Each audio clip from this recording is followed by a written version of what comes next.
The Subcommittee on National Security will come to order. Without objection, the Chair is authorized to declare recess at any time. Appreciate the members accommodating the 10:30 start, which is supposed to follow a tax reform unveil, but I would note for the record that the mysterious tax reform bill is still not unveiled to us, so we're waiting breathlessly for that. I would like to ask, I note the presence of our colleague, Mr. Issa from California, and I ask unanimous consent that Mr. Issa be allowed to fully participate in today's hearing. Without objection, it is so ordered. On September 11, 2001, radical Islamic terrorists attacked our country and killed thousands of innocent men, women, and children. These terrorists, aided and abetted by the Taliban, used Afghanistan as a safe haven and refuge. These terrorists spent years in Afghanistan plotting, waiting for the chance to strike us at home. Throughout the 90s, the American people watched as the United States suffered terrorist attacks in New York City, at the Khobar Towers, at our embassies in East Africa, and against our USS Cole. The failure to act in the run-up to 9/11 emboldened al-Qaeda to attempt a far more devastating attack. By 9/11-2001, Afghanistan had become a jihadi's paradise and a useful staging ground for al-Qaeda's malevolent designs.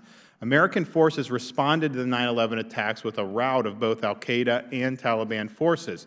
Yet today, after more than 16 years in Afghanistan, it is not clear that things are much better than they were after the Taliban first fell.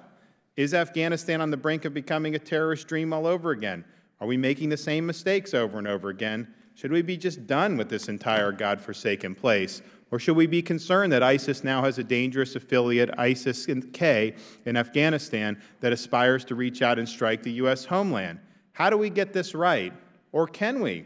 We're here today to explore whether or not the United States has adapted to the hard lessons we have learned in this long war. We're also holding this hearing today to follow up on a number of projects this committee has investigated over the past several years. It's important to keep a spotlight on these projects and to make sure that our tax dollars are spent effectively and efficiently. And having served on active duty in Iraq, I want to make sure we get this right and ensure Afghanistan does not descend into chaos. And today we're fortunate that before the subcommittee, we have Mr. John Sopko, the Special Inspector General for Afghanistan Reconstruction, to testify on the recent work his team completed regarding systemic corruption and waste in Afghanistan. He's done outstanding work to ensure our taxpayer dollars are well spent. Mr. Sopko will also speak on the recent report about AWOL Afghan soldiers here in the United States. 39 of the 152 Afghans who went AWOL ended up being granted legal status. 27 were arrested or removed, and 13 are still unaccounted for as of today. These figures are deeply troubling, and I'm interested to hear how this happened. I got a chance to sit down with Mr. Sopko last week, and I can tell you that he's a dedicated public servant who has fought corruption and waste for decades. We value your time and appreciate all you have done to help us in this endeavor. So I'd like to thank him for coming and look forward to hearing his testimony. And with that, I will yield to the ranking member, the gentleman from Massachusetts, Mr. Lynch, for 5 minutes. Thank you very much, Mr. Chairman, and thank you to our witnesses for helping the committee with its work. Mr. Chairman, this is an extremely timely hearing on our ongoing military involvement in Afghanistan. I also want to thank Special Inspector General Sopko for Afghan Reconstruction for appearing before us today to help this committee carry out its oversight mandate. The title of this hearing rightly notes that the U.S. has been at war in Afghanistan for over 16 years. This war has spanned a generation at a cost of about $714 billion, between $714 billion and $2 trillion in taxpayer dollars, and over 2,400 U.S. casualties. While our mission has narrowed to focus on train, advise, and assist of the Afghan National Defense and Security Forces and our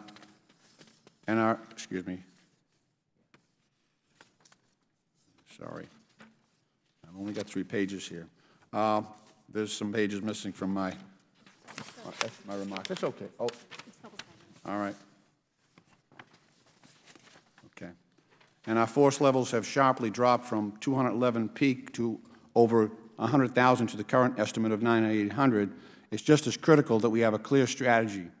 This is why I requested this past June and then again in August with my colleague, Mr. Welch, that the Oversight Committee hold a hearing on the U.S. strategies for Afghanistan and Iraq. Regrettably, the President recently announced plan for Afghanistan fell far short in providing the details necessary to understand this purported new direction. He said nothing about how many more forces will be needed to carry out this mission or how success would be measured. Our forces need a clear strategy and guidance from their leaders, and the President's plan does not do that. Mr. Chairman, without a clear strategy and plan to carry it out, it becomes difficult to measure success, and our current mission to train the Afghans has been extremely difficult to gauge. For years, I've been seeking numbers of how many Afghan security forces have been trained, and for years, SIGAR has had difficulty in getting those figures. This is because the training program was set up without much metrics, and they are still not in place today. A lack of information keeps us from conducting oversight, from knowing what we are doing right and what we need to improve.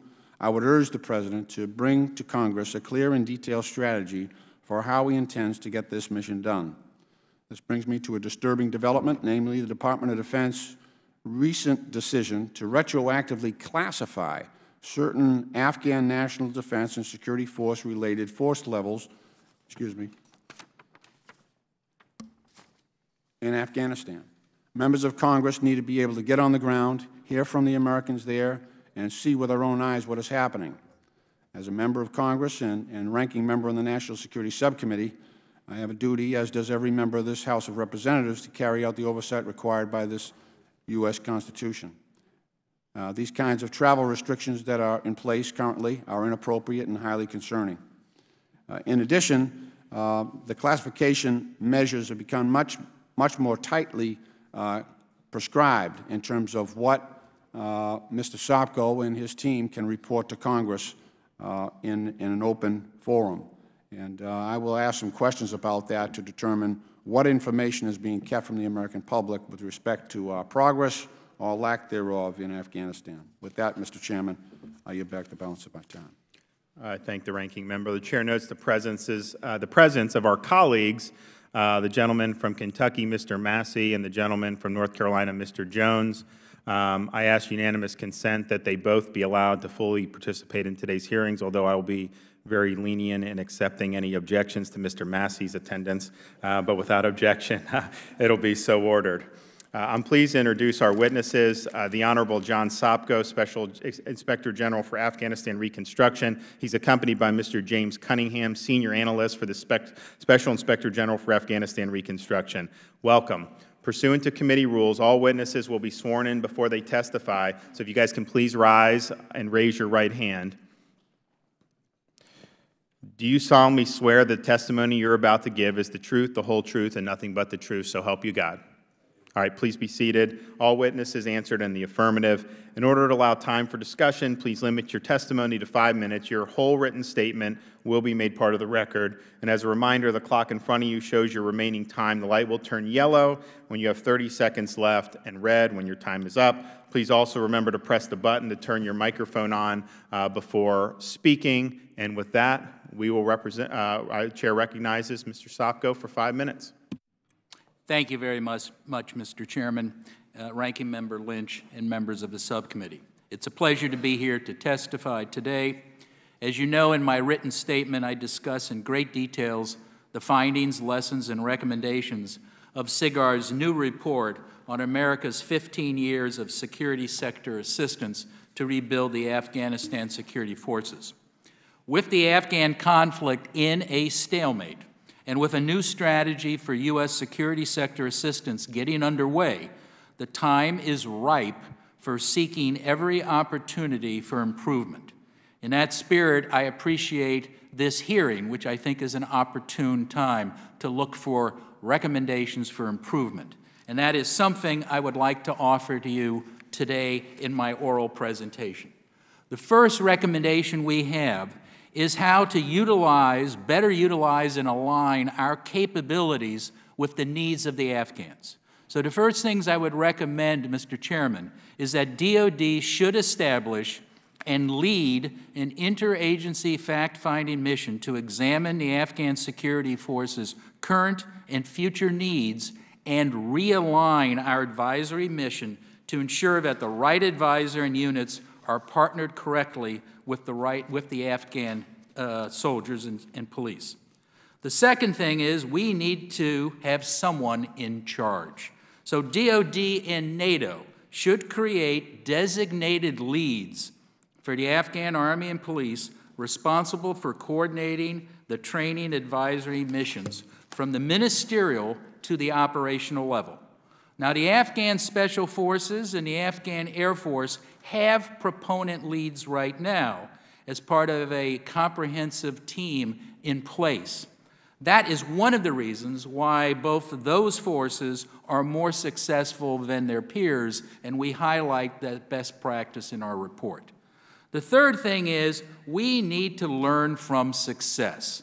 So with the introduction of more than 150 UH-60 Black Hawk helicopters for the Afghan security forces, you recommend that the Army should immediately reach out to the U.S. Air Force to capitalize on their best practices from their training of Afghan fixed-wing pilots.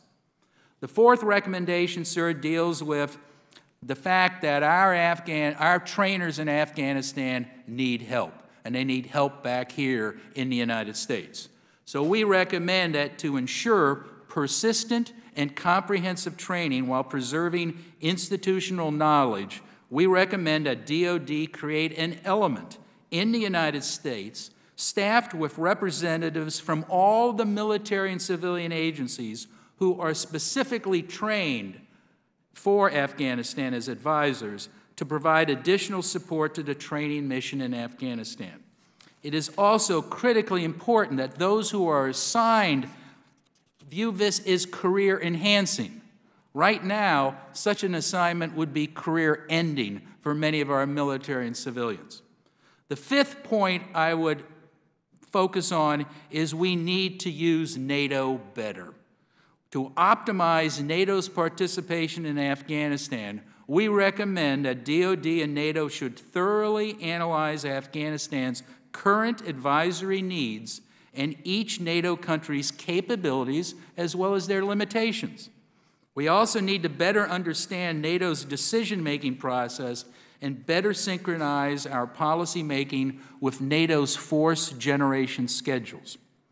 The sixth point I would like to make is we cannot forget the important role that state, USAID, the Department of Justice, and other U.S. government civilian agencies play in our fight in Afghanistan. To ensure an effective whole-of-government approach in Afghanistan, we must support not only our U.S. military, but also the civilian agencies, such as state aid and justice, in their missions, which are highly critical for accomplishing our national security objectives there. The administration and Congress should ensure the civilian agencies have the resources they need to make important contributions to this mission. Lastly, those civilian agencies need to get out of the embassy. In order to support the civilian agencies' ability to conduct their important work in Afghanistan, Congress should encourage DOD and state to immediately finalize an agreement that permits civilian agencies, including SIGAR, to travel outside the Kabul embassy under U.S. military protection, without second-guessing the U.S. military's well-established capacity for providing adequate security. Failure to increase freedom of movement for civilian personnel will hobble a whole-of-government approach to reconstruction and oversight, thus putting the entire mission at an unnecessary disadvantage. In conclusion, I would urge you that every minute the U.S. military has to fill in for a missing civilian agency is 1 minute that the military is not allowed to do their job. Thank you very much. Thank you, Mr. Sopko. The Chair now recognizes himself for 5 minutes. Mr. Sopko, how long have you been SIGAR? It's going on 6 years. So how has Afghanistan improved and/or how has Afghanistan worsened in your time as being the Inspector General for Afghanistan? It's mixed, Mr. Chairman. The security situation has deteriorated dramatically over those 6 years. On the other hand, we've had some positive results. I think in particular, the Afghan military, despite the loss of more casualties, is actually doing a better job. But they're up against a very serious opponents. So it's a mixed. I think the problem now is with the new strategy, we really don't know what state and aid are supposed to do as part of that strategy. So we're still observing and hoping we can get a better idea on the new strategy going forward. Now, you recently returned from Afghanistan. You got to meet, I think, as you alluded to, a lot of the folks on the ground.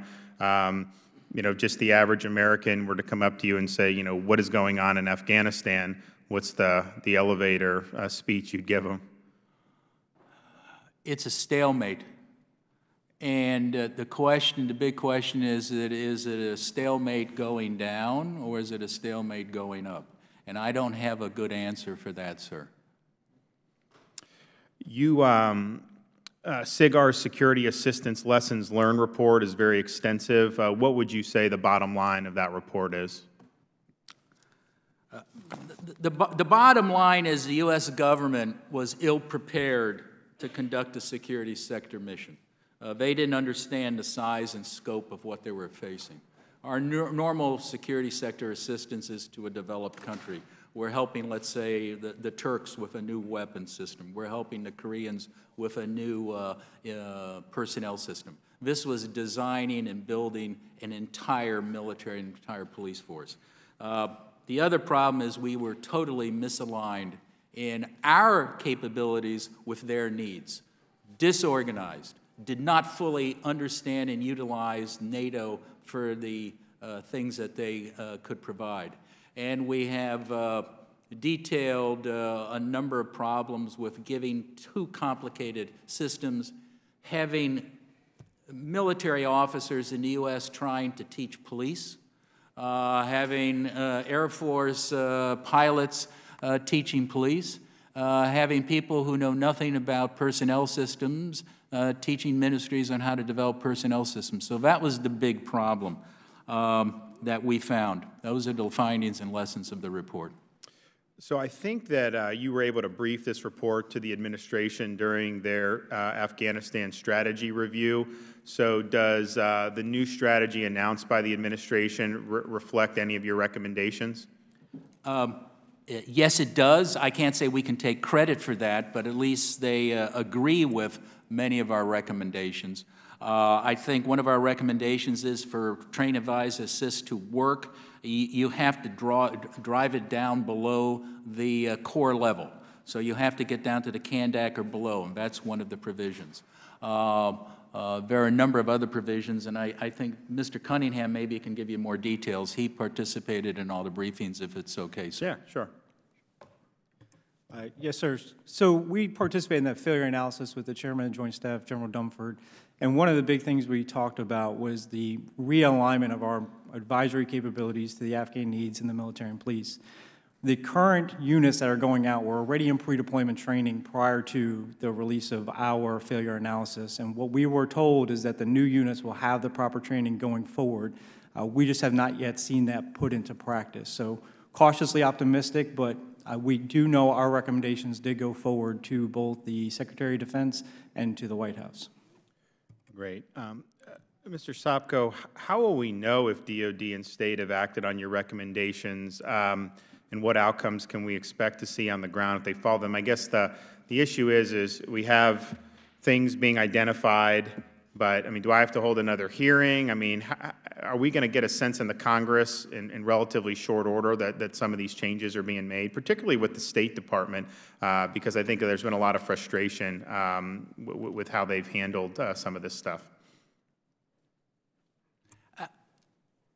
I think there are some low-hanging fruit that you can pluck right now, and I think and I hope the administration will pluck those and to, to draw that analogy, press them into some good policies. And I think I've touched on 5 or 6 of them. We can go into more detail on those. There's a number of things that can be done right away. short-term turnaround. And, you know, the simplest is have the Army pick up the phone and call the Air Force on the lessons learned, the best practices from training A-29 pilots. It was fantastic. But as far as we know, the Army hasn't even picked up the phone yet. And I think things like that are just silly.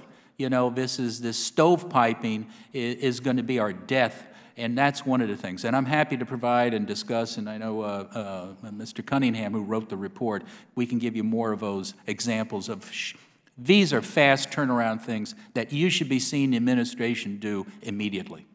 Great. My time is up. I recognize the ranking member, Mr. Lynch, for 5 minutes. Thank you, Mr. Chairman. And again, Mr. Chairman, I want to give you great credit for holding this hearing and drilling down on this issue. I really do appreciate it. And again, thank you, Mr. Sopko. Thank you, Mr. Cunningham, for your good work. And Mr. Sopko, 5 years, it's going 6 years now. There's an institutional memory that I think you offer us that's very, very helpful during our investigations.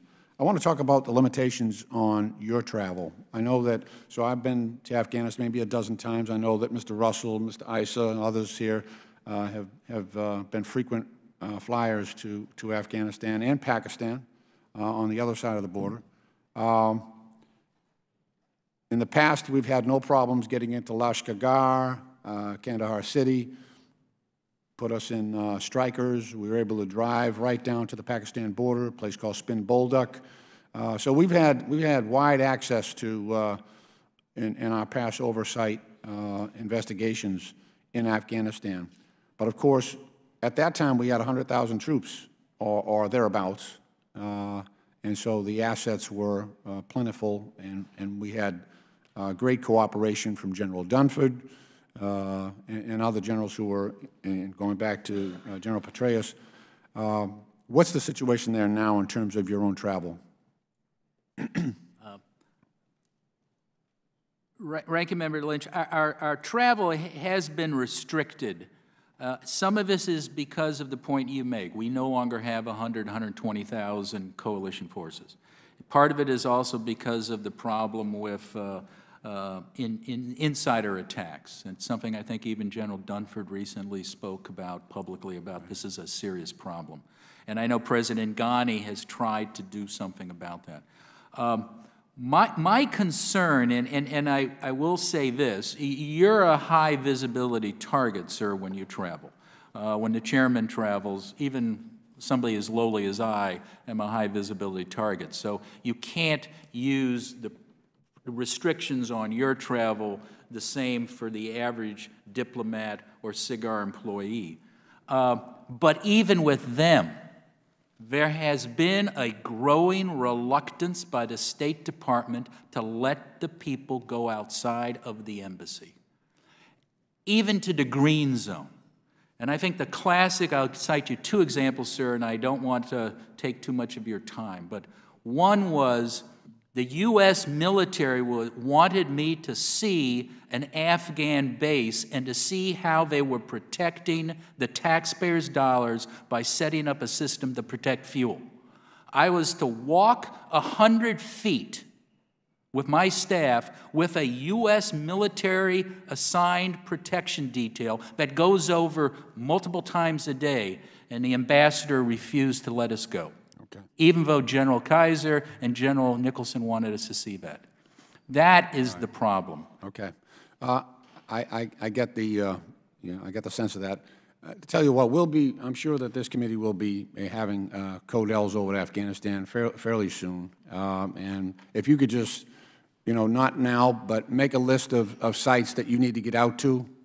We could probably, I've had great cooperation from General Dunford and Secretary Mattis for that matter in terms of travel. So maybe we can combine our resources and plan ahead and make sure you get out to where you need to go. And Mr. Lynch, the important thing is there's an MOU that was in place that allowed us to You're eating all my time. I'm sorry. Okay. We're going to have to deal with that offline. The other question I had was, so we have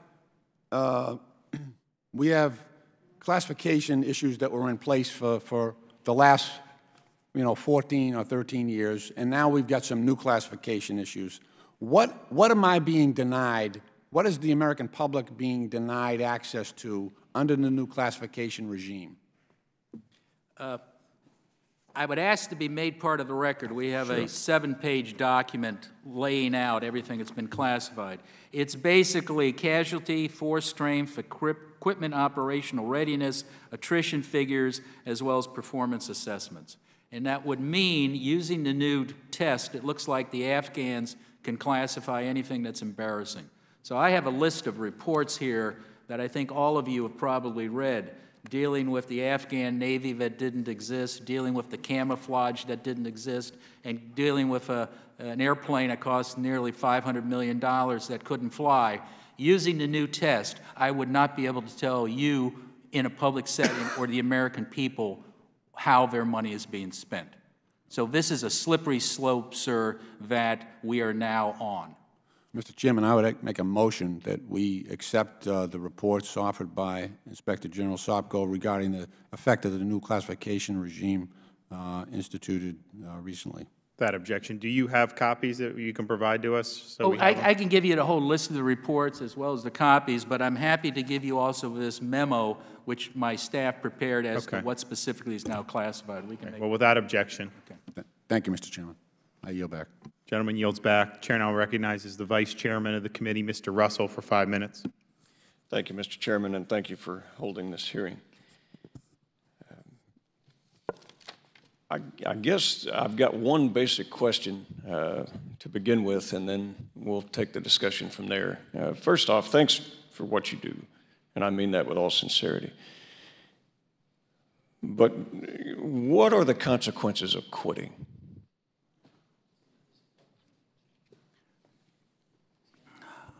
That's hard for me to describe. The consequences for quitting in Afghanistan? Sure. The administration's statement is that if we do, the country will turn into a terrorist haven. Okay, and I agree with that assessment. And I think that that ought to frame really everything, Mr. Chairman, that this hearing focuses on. Because it'll be very easy to talk about time, money, many other things, and we'll hear from many members of that. But I'm the only member of Congress in this hearing that actually served in Afghanistan. And what I would take exception to is the notion that the design of the military was not thought through. I'd be happy to talk with you offline about how it was designed, how the Soviet forces made a complete disaster of it, where they weren't able to retain soldiers, they weren't able to train them technically, which you've pointed out in your hearing today, that we've actually had great success with that, with special forces, with Black Hawk pilots, with a number of other things. There is a multitude of problems in the country, corruption being first and foremost, and everyone on this committee would agree that we need to try to curtail that. But I, sir, remember when large portions of the country were not even occupied by any central government. How many warlords occupy Afghanistan today? Quite a few, sir. Where they're in total control of regions. Herat, Mazar-Sharif, maybe 40% of Kabul as they're turning it into rubble. How many warlords occupy Afghanistan today? And sir, let me just clarify. We're not talking about ultimate success. As I said, I think there has been success. The report that we released had to do with the training mission and training. Well, let's visit to build that, because one of your critiques was that the police are not properly trained and the military has no business training the police. Are you aware, sir, that when we first began the mission, that NATO took on many voluntarily of the training of the police, which was welcome? In fact, I was a delegate to the United Nations Afghan Security Conference in 2002 that met and discussed these very issues in Geneva, Switzerland. After pulling, my jeans and shirt to try to get to Geneva out of a duffel bag after sitting cross-legged on a carpet in Afghanistan. But we understood the security issues there, and one of the problems, sir, was infiltration.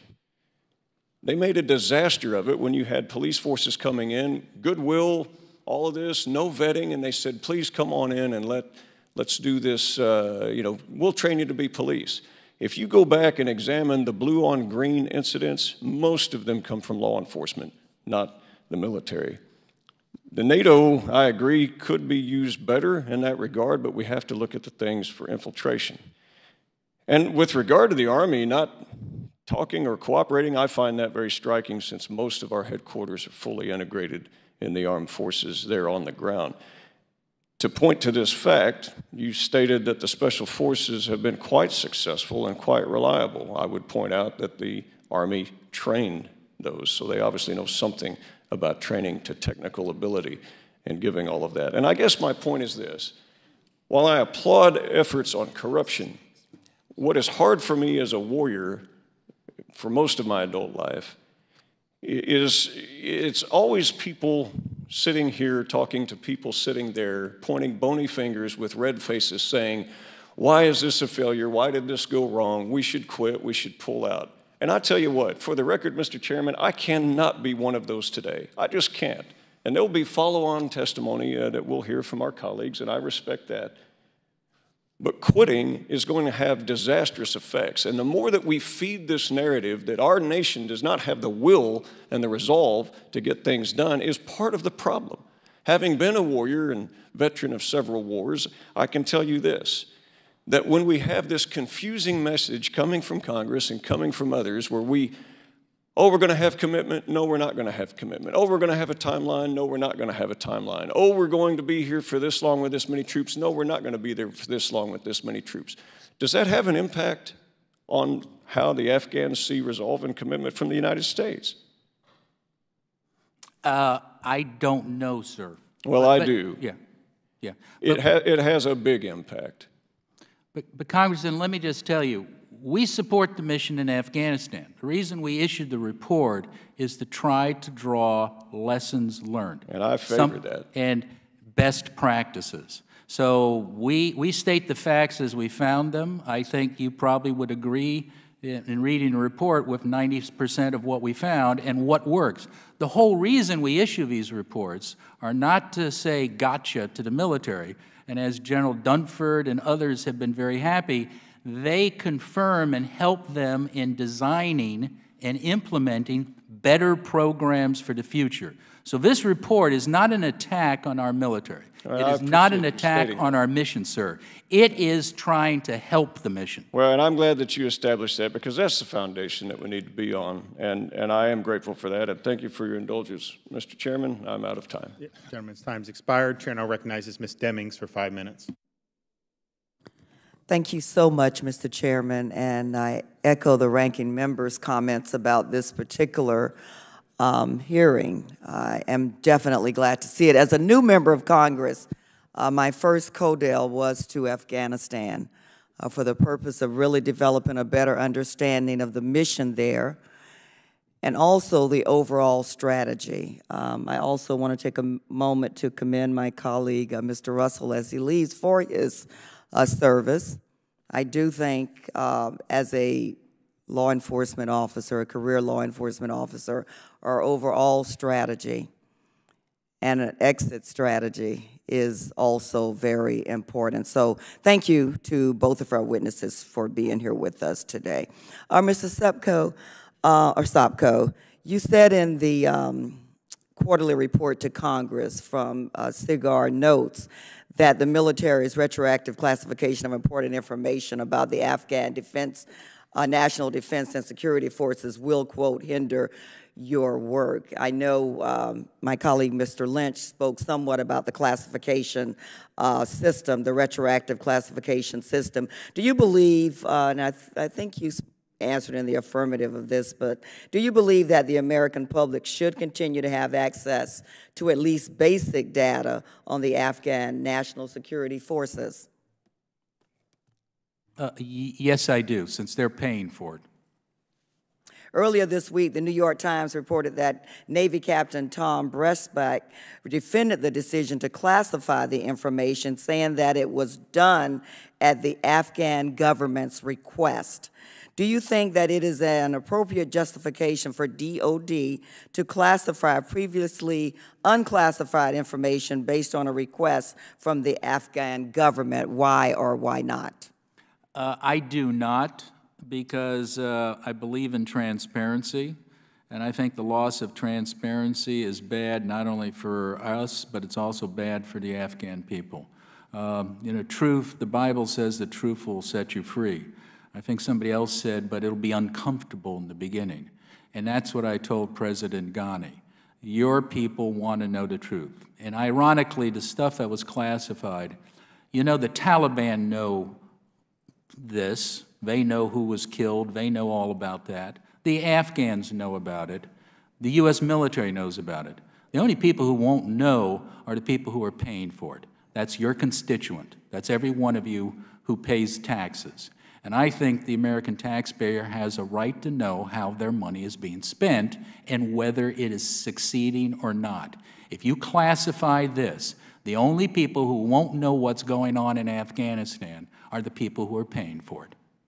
Has DOD provided you with any other justification for classifying metrics that were previously unclassified? If so, what was it?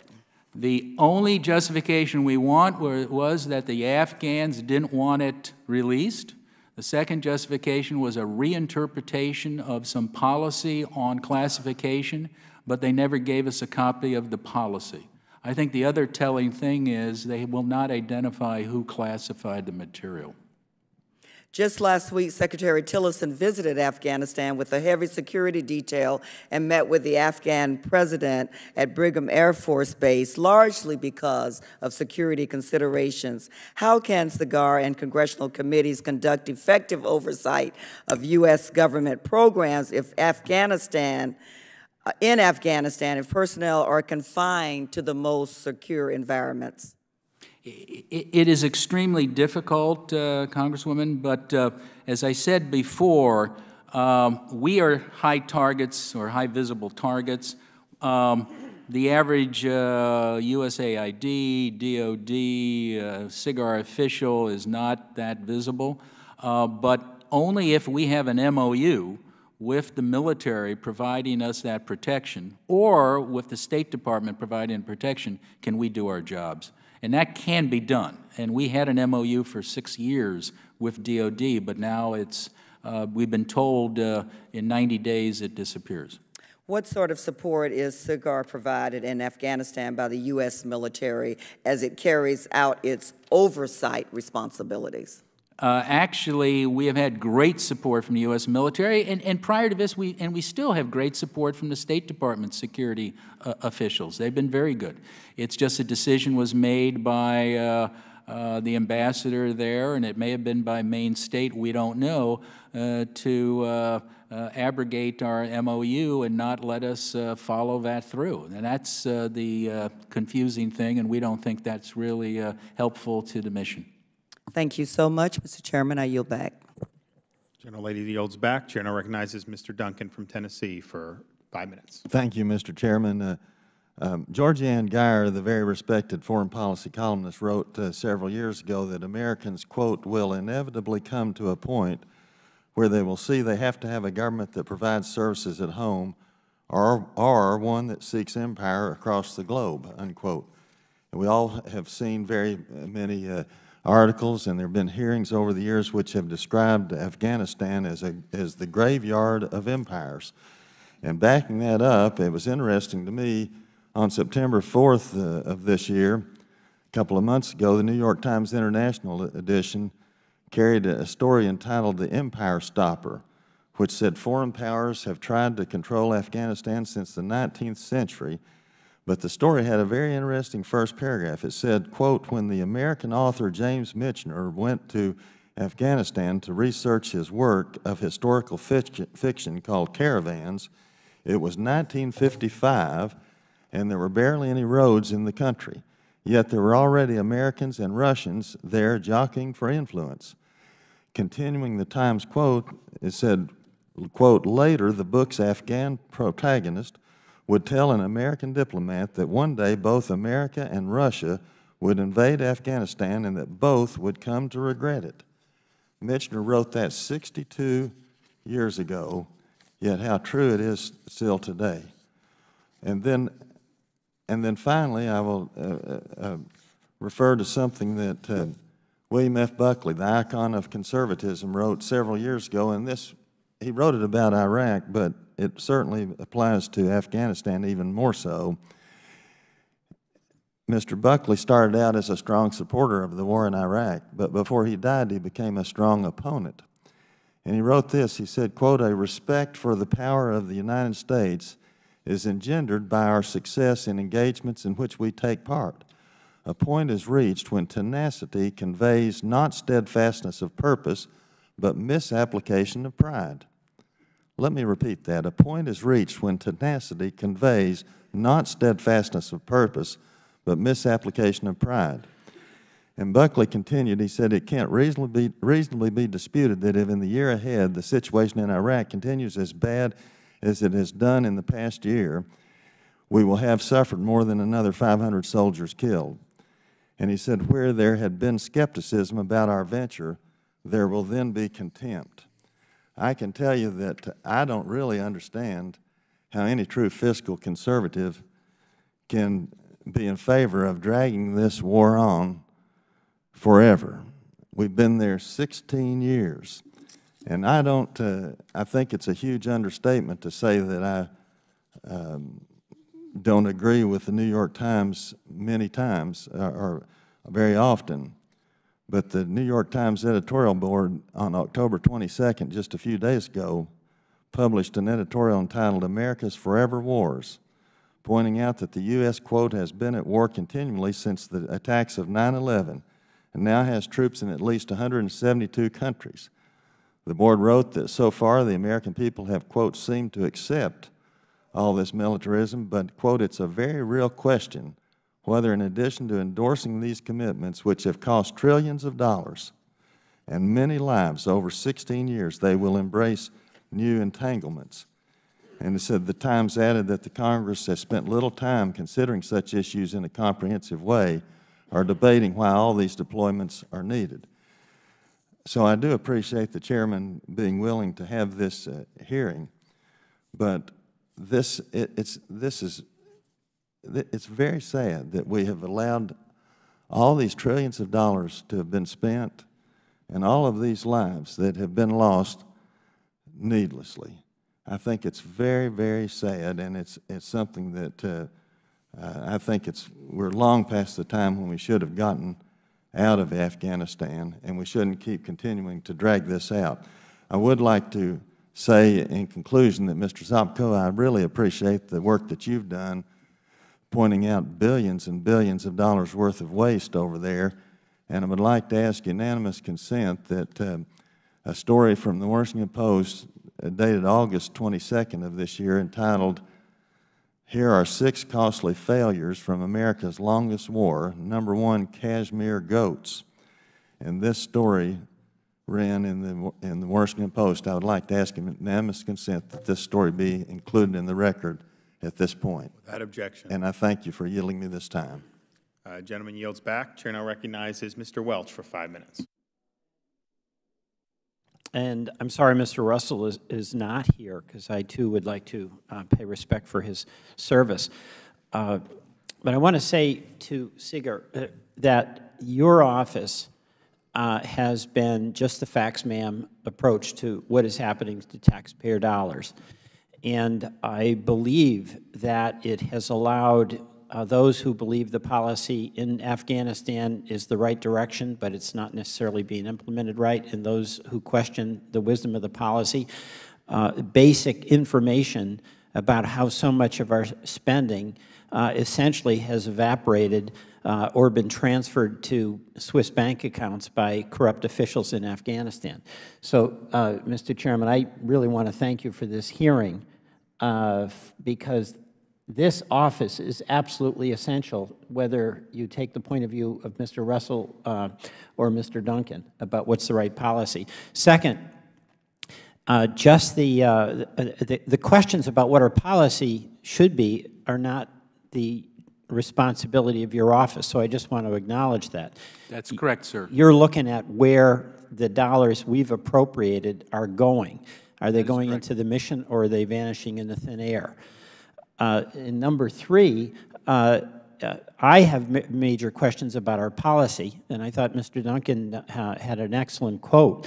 This is not about our military. I've been to Afghanistan 4 times. and it's extraordinary to me to see what our soldiers are accomplishing under extraordinarily difficult circumstances. But the challenge for us, Mr. Chairman, is it's our job to give them a policy that gives them a shot at success. That's our job. You know, when Mr. Russell is there as a soldier, he has to carry out the mission, but we're the ones that have to give it to him. So, looking back at all the SIGA reports, our dollars are being wasted in pretty gross ways, starting with shrink-wrapped pallets of cash being flown out of the airbase, starting with contracts to deliver water to our soldiers in forward operating bases that have to go up through Pakistan, and where their firefights basically used as negotiating ploys by warlords that want to extract much more money in order to allow safe passage for that water to get through, to the recent episode of buying uniforms that had camouflage designs that are suited for Tahiti, but not Afghanistan. So I really appreciate your recommendations, and they all make immense sense to me, and I would endorse those, and perhaps our committee could as well. But the fundamental question is the policy that's going to be advocated by the Congress of the United States and whether this thing is working at all. In your investigations, can you make some general comments about the reliability of accountability systems within the Afghani partners that we have? Mr. Sobko. Yes, I can, sir. Basically, we have serious questions about most of the internal accountability capabilities. And I actually had a conversation with President Ghani on that on my last trip. And he acknowledged there are problems in certain agencies or ministries.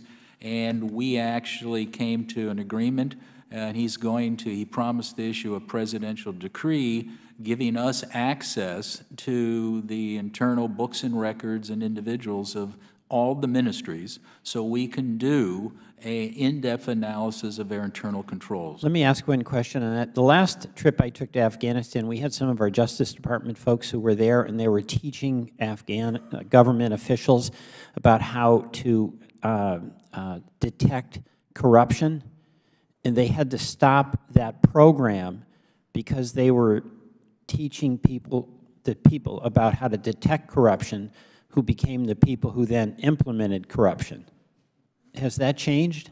That is still a serious threat, and that's why there was an attempt to set up a vetted anti-corruption unit of the Afghan police, their prosecutors and judges, and we are looking into that. The problem is that quite a few of those people were supposed to be polygraphed. They were polygraphed, and a good number failed the polygraphs, but we've never followed through with removing those people. So those are some of the questions that we're looking at. If you're setting up a vetted unit, by definition, you have to follow through with the vetting. You don't polygraph people and then let them stay when they fail a polygraph on corruption. Okay, I want to thank you and Mr. Cunningham for your service. I yield back. Gentleman yields back. Chair now recognizes the gentleman from California, Mr. Issa, for 5 minutes. Thank you, Mr. Chairman. Good to see you again. I have the greatest respect for our Inspector Generals, but particularly those who operate in a combat zone, as you have for so many years. And it is interesting that one of the complaints you bring to us today, one of the very valid ones, is that you're not being given enough access in the combat zone to do your job. And that's something, hopefully, that the committee can help right. Every Friday night for most of the year on HBO, Bill Maher, a very controversial figure, has his show, and he always has a section called New Rules. And New Rules always sort of mocks, if you will, some of the most egregious things. But let me just go through New Rules for a moment. New Rules. Should the United States government have an absolute policy of not paying bribes or other corrupt things in order to get border crossings, including obviously the delivery of water that was just mentioned. Should that be something we will not do, period? I agree with that. Okay, but we are doing it. We continue to do it in country after country. Isn't that true? Well, sir, I only look at Afghanistan. That is a problem, that bribes are being paid, but we try to look into that if we can and stop it. I know you do, but you know, when I talk about new rules, this is new rules for the Trump administration. This problem didn't begin with this administration or even the last administration. Absolutely. So one of the new rules should be that the convoys turn around, they report to us, and we deal with either Pakistan or Afghanistan and tell them that one of the conditions of our forces doing what we do for them is, in fact, that we don't pay bribes. We don't do it on the Foreign Corruption Act. We shouldn't have our vendors doing it in order to get their convoys to our troops. That's a fair statement under what should be a new rule, if you will. I think the U.S. military is trying to enforce that rule right now. In the last, under the current regime and there, as well as the prior one, I think they've been trying to do that as much as they can, using conditionality. Yeah. Now, you've transcended two presidential administrations, the end of the last one and now this one. That's correct. And it's fair to say this one is less corrupt, at least at the top, than the last one, right? Absolutely correct. So, second new rule, we should not support a president, whether elected or not, that is putting hundreds of millions or billions of dollars into his and his family's pockets and tolerate the way we did under the last administration. Fair? That's music to my ears, sir. So okay, I'm going through my lessons learned, because the argument of today is only really germane if it's the argument of the last 16 years, and we don't seem to have learned. The last one, which I think is one for this committee, we are nation building in dozens of nations, including many of them in Africa, every day. To be candid, the Peace Corps, all the way back with John F. Kennedy, was part of, if you will, shedding to a people what we know that is part of building a nation from the bottom up.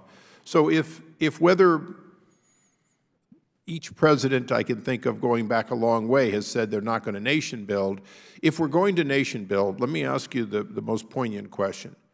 You mentioned the problems of active duty, uniformed military personnel trying to teach things which they are not particularly suited or trained for, correct?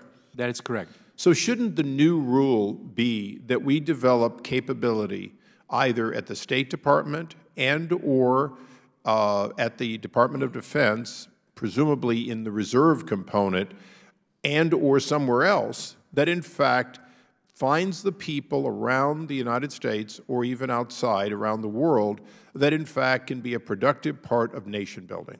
That is absolutely correct, and that's what we're talking about in our latest report, sir. So if we're going to take away something after 16 years of, I call it the Groundhog Day in Afghanistan and Iraq, of being back at the same point that we were at previous times before we let things go awry, and now we're back fighting to a point at which we're hoping not to make the same mistake again, one of the most important things is we as a committee and we as a nation must find a way to build those institutions, whether those countries want to fully cooperate or not, find a way to build those institutions. And that means we cannot continue to use the same people who, as well-meaning and hard-working as they have been, are not prepared or qualified to exit the country with the kind of skills. And that includes the United States military, if you will, the warfighter trying to be a trainer of mayors or bureaucrats. That is correct, sir. And that, again, it's trying to align our capabilities. We're not saying we don't have the capabilities. Problem is, they're not the ones we're being sending because of the way the system was set up. And that's the low-hanging fruit that we can start doing. That's what we talk about, do this assessment. Find out what their needs are, then come back and find out what our capabilities are, and then make certain the right people go to the right units in Afghanistan. Thank you. Thank you, Mr. Chairman. Gentleman's time's expired. The chair now recognizes the gentleman from Kentucky, Mr. Comer, for 5 minutes. Thank you, Mr. Chairman. And Mr. Sopko, thank you so much for being here. Thank you for the work that you do. That's so important to us in explaining the complexities of what's currently going on with this conflict and helping us determine a more successful future for this mission. I also want to make note that I'm proud to represent the men and women of Fort Campbell Military Base in Kentucky. They have been deployed to Afghanistan countless times over the past 16 years, so this issue is very important to me and my district. My first question, in your testimony you highlighted the challenge that politically constrained timelines pose to reconstruction efforts, particularly A&D SF readiness. I think it's clear that we need to move away from the previous administration's strategy of imposing arbitrary timelines and force levels that do not reflect the situation on the ground. That being said, I have serious concerns with the prospect of an open-ended conflict in Afghanistan that could drag on for another 16 years. So my question is, can you comment on how to balance the need to respond to conditions on the ground while still maintaining key benchmarks and goals for the transition to more complete Afghan security control? I think that can be done, and part of it is being done with oversight like this by Congress. Don't give open-ended funding. Don't give open-ended acquiescence to a mission. Calling people to task, whether it's at state aid or DOD or the IG community, and tell them what it is. That is our biggest complaint, sir, is we look at metrics, inputs, outputs, and outcomes. And we find agencies that don't even know how much they're spending.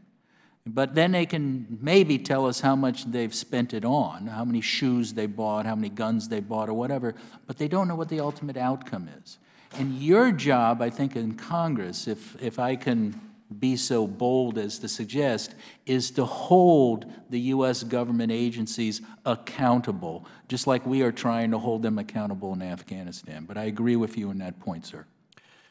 Next question. In your testimony, you also noted that U.S. security sector assistance channels in Afghanistan have been meandering and clogged until recently. Do you believe the Trump administration's new strategy is helping to remedy some of these issues, and what recommendations from your report do you think are most important to help improve our train, advise, and assist mission?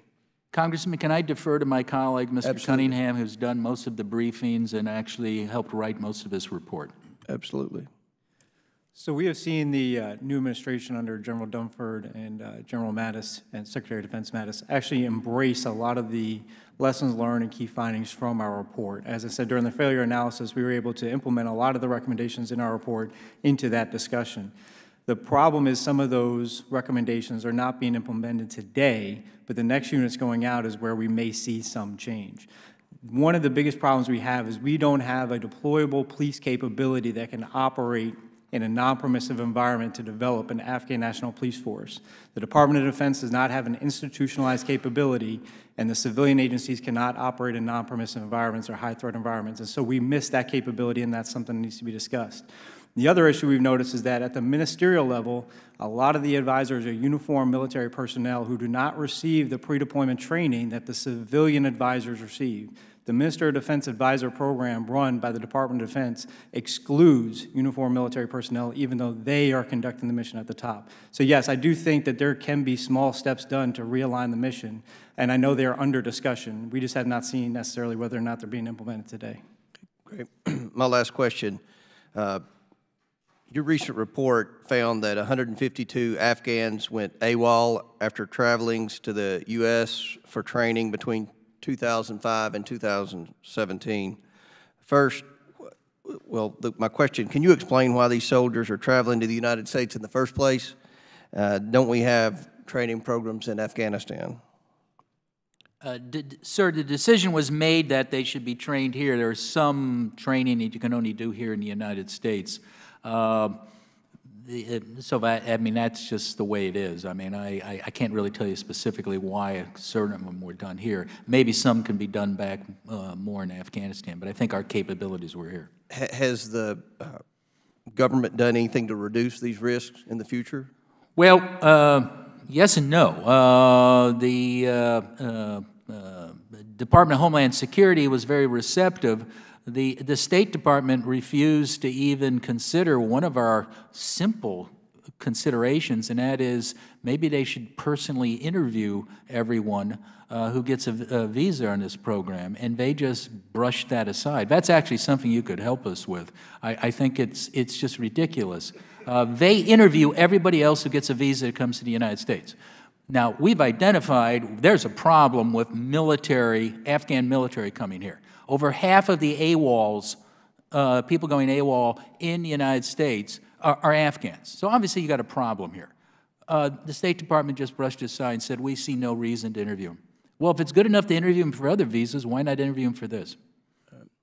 Thank you, Mr. Chairman. Gentleman's time's expired. The chair now recognizes the gentleman from Georgia, Mr. Heiss, for 5 minutes. Thank you, Mr. Chairman. I think this is an extremely important issue here that we're talking about with the numbers, the high numbers going AWOL. Why are there so many Afghans that go AWOL? What is the deal here? You know, we weren't able to interview all of them because some of them have disappeared. But we tried to interview as many Afghans as we could, and also talk to people back in Afghanistan and talk to other people. The reasons are mixed. Some of it is they're afraid to go back. It's a war-torn country, so stay here in the United States. Others are, they were upset when they found out that to go back to their units, they would have to pay bribes to get their jobs back, and they refused to do it. Others, I think it's just the fact that they're here and it's a good chance to stay if they could, and they claimed asylum. Is there any national security threat? Because you didn't mention that. I'm certain there is a national security threat. Particularly, we got some people who've just totally disappeared, and we don't know where they are. And the State Department hasn't been very helpful to the Department of Homeland Security in tracking them down. Why have they not been responsive to help track these individuals down? I think you have to ask the State Department that. That's the question. Okay, are there specific individuals we need to ask on this? Have you seen obstruction? Have there been individuals at State standing in the way of getting answers? No, I can't say that. I mean, it's the bureaucracy. Oh, well, someone's running the bureaucracy. And I think the potential, as you mentioned, we don't know who these people are. We don't know where they are. There's a certain number that are gone. We need to get a handle on this. Where at State Department is the bottleneck? We'll be happy to brief you and give you information on where the bottleneck is, sir. Okay, I would like that. How much money has been spent, do you know, on training these Afghans here in the U.S.? I don't know offhand. Let me ask my staff. We don't have that number, sir, but we're happy to get it back. Could you get that number for me? Absolutely. All right, I would appreciate that. Is there, now you alluded to a few moments ago that it's just kind of the way it is, but is there a better way to train these individuals than to bring them back here to the United States? Wouldn't it potentially save a lot of taxpayer money if we were able to train them there in their homeland? Well, Congressman, it probably would save money, but sometimes they have to do it here. And I would actually cite one of the places where they do the training, and they've had few people skip town or go AWOL, is right in your hometown. It's at in the Air Force Base Moody, right, where the best place to train those pilots is in Moody, and this is one of the success stories we highlight. And it's interesting in that area, and I think it would be worthwhile to talk to the Air Force in Moody about why they're so successful in training those pilots and mechanics, and they go back. So that is one of the success stories. And I think there they have to do the training there. And that's, right, again, and I would agree, and story. I've been there, and I've seen what you're talking about, and it is a success story. I guess my thoughts are going beyond Moody and some specialized places where it is succeeding, and the overall potential of a national security threat when we're bringing individuals here that we don't know anything really about. They're getting military training. They go AWOL. It sounds as though there is a significant portion of this program that could wisely be done in someplace other than the United States. Would you agree with that? I think it's worth looking into. We do discuss that, but I think a first spot is just requiring in-person interviews for these military trainees by the State Department. And you're saying that's not happening? That's not happening, and that's what the State Department refused to acknowledge as being helpful. All right, and did I hear you correctly moments ago, too, that this does happen with others, but it's not happening with Afghans, is that correct? Yes, and that's what's so perplexing, because for every other type of visa, they do in-person interviews, but they don't do it for these people. So is there a specific policy where these individuals are waived from that particular part of vetting? As far as I know, it's a policy of the State Department, not the policy of the Department. Just for just for Afghans? I can't speak beyond that, sir. Who can give me an answer to that? I'll have the staff who worked on it get back to you, sir. Please do so.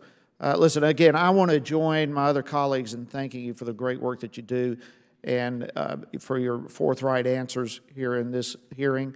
And with that, Mr. Chairman, I yield back. Thank you. Thank you very much. Gentleman yields back. Chair now recognizes Mr. Massey from Kentucky for 5 minutes. Thank you, Mr. Chairman. Mr. Sopko, thank you for your service in this capacity. I also appreciate your matter-of-fact answers.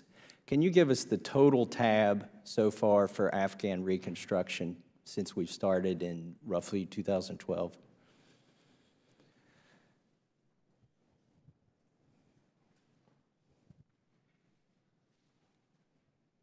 If you want to round it off to the nearest billion.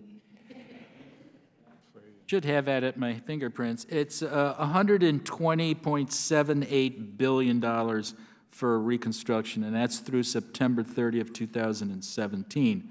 But that doesn't include the $7.42 billion that's in the pipeline. That means it's been authorized, appropriated, but not yet spent. So the last time you were here 18 months ago, it was $113 billion, roughly. And now we're up to $120 billion, and you say there's $7.4 billion in the pipeline. The reason I asked that question is that stands in contrast to something we heard our president say, that we're fighting terrorism, we're not nation building in Afghanistan.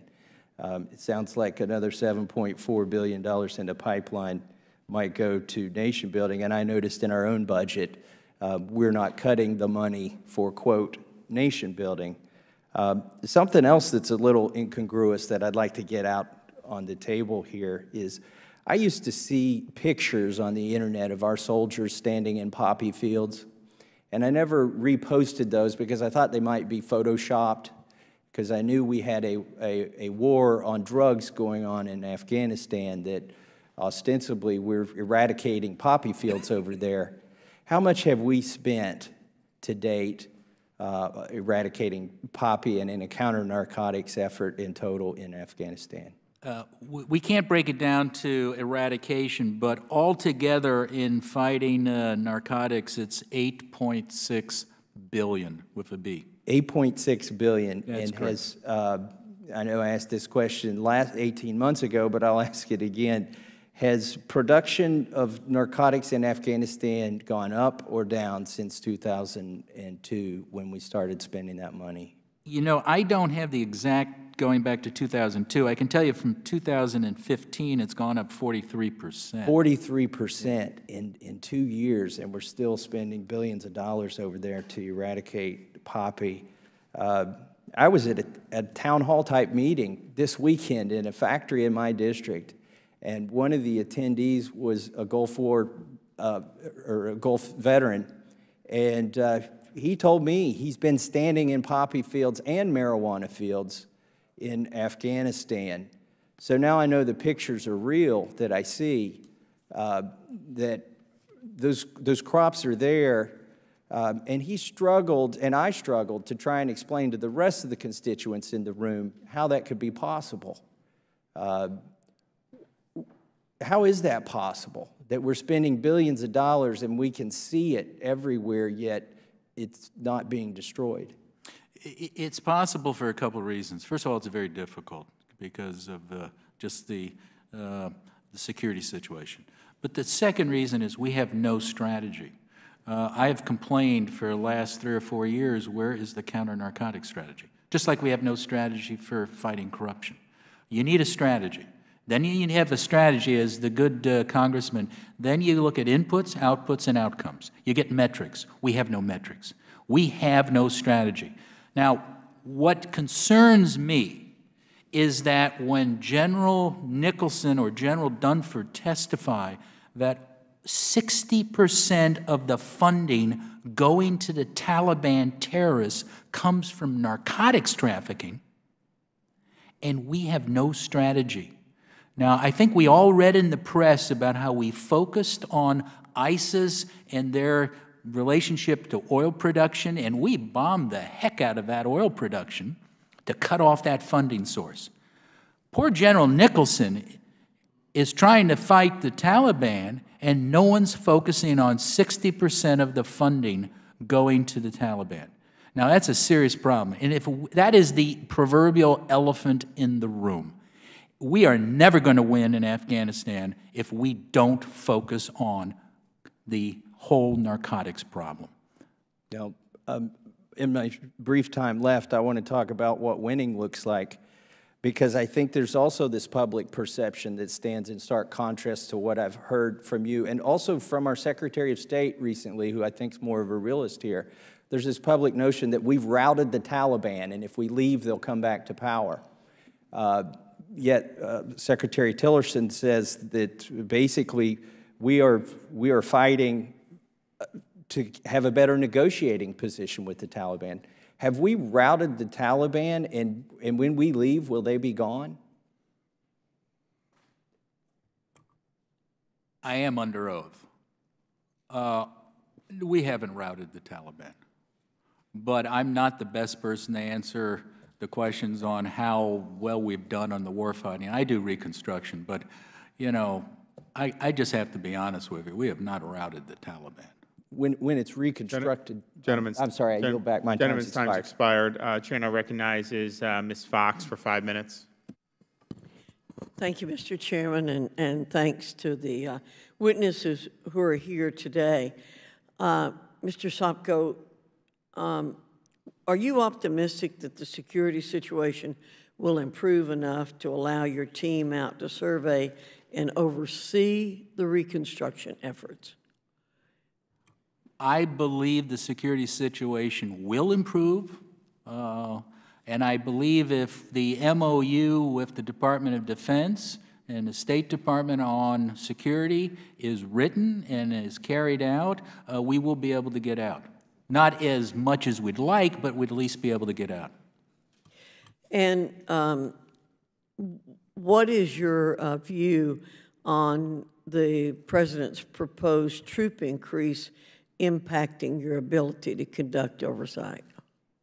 I think it can only help, ma'am. And although most of the advisors in the troop increase will be on advising and training, we hope there'll be an increase in what we call guardian angels, not only for them, but also for others who need their protection. So we think it's a positive step. And you may have said this before I came in, but how has the DOD performed in the last year in getting facilities built quickly and at a much fairer price to taxpayers? I cannot give an assessment on that yet. We're actually looking at that right now, and I can't really tell you what the conclusions are. They're trying, let's just say that. I think this military team here under General Nicholson have done more than anyone on trying to hold the Afghans accountable on corruption and other things, but I can't just give you an estimate on overall success. Well, let me ask you a couple of specific areas. What's the status of the Ministry of Defense building? Last year experienced some significant, lengthy construction delays. Could you give us an update on the status of that building?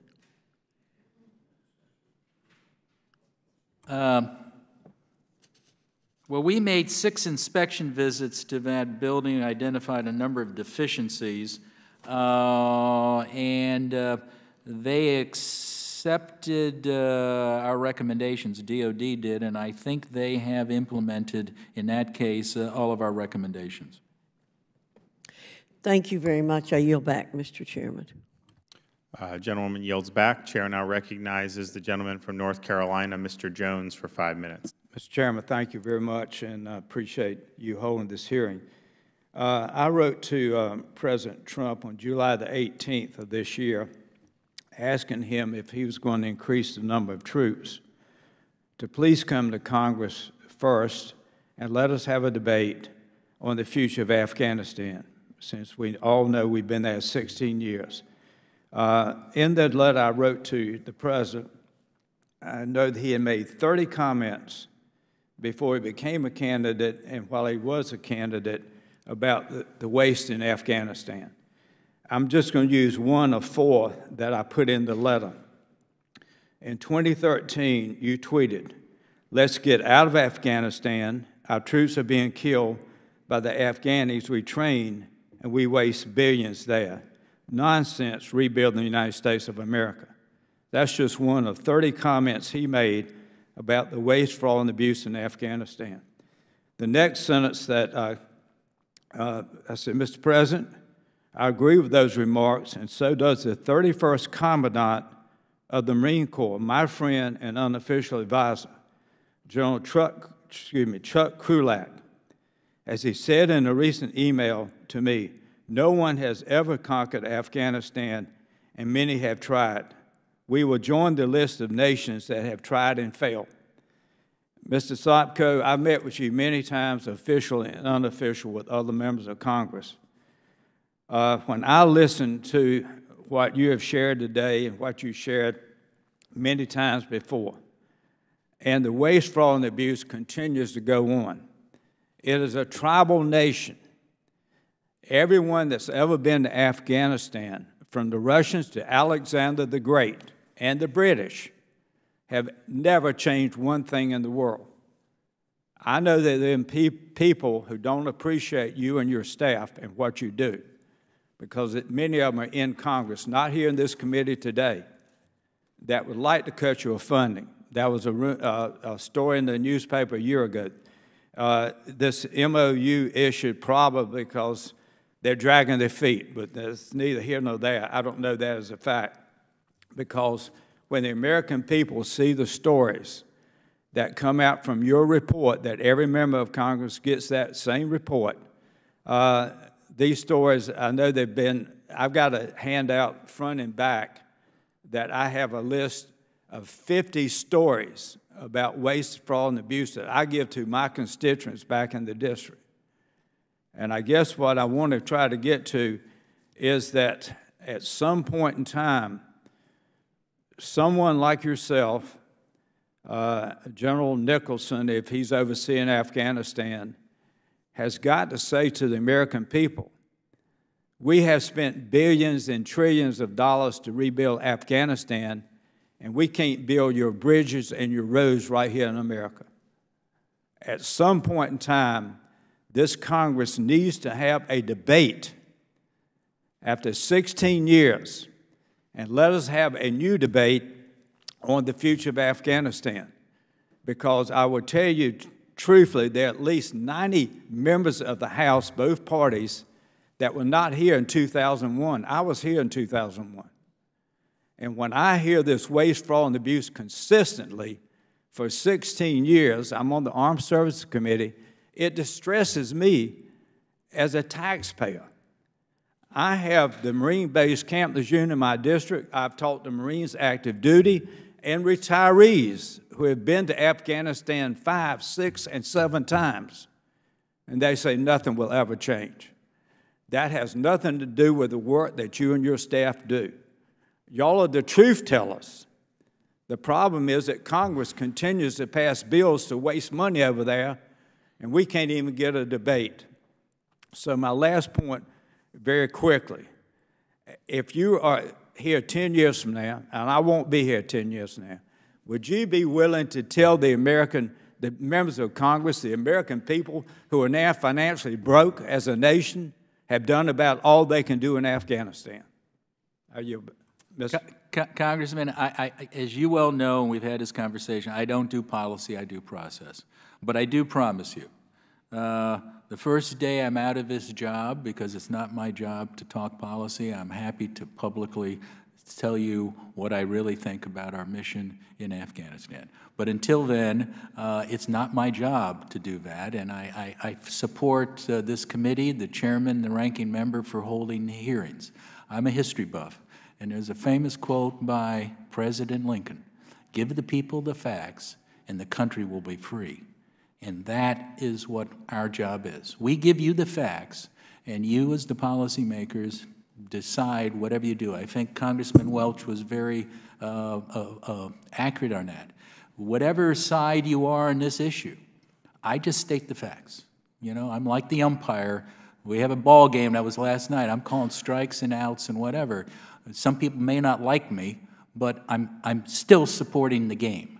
And that's what my job is, and your job is to then take those facts and handle them appropriately. I thank you for the gentleman from North Carolina.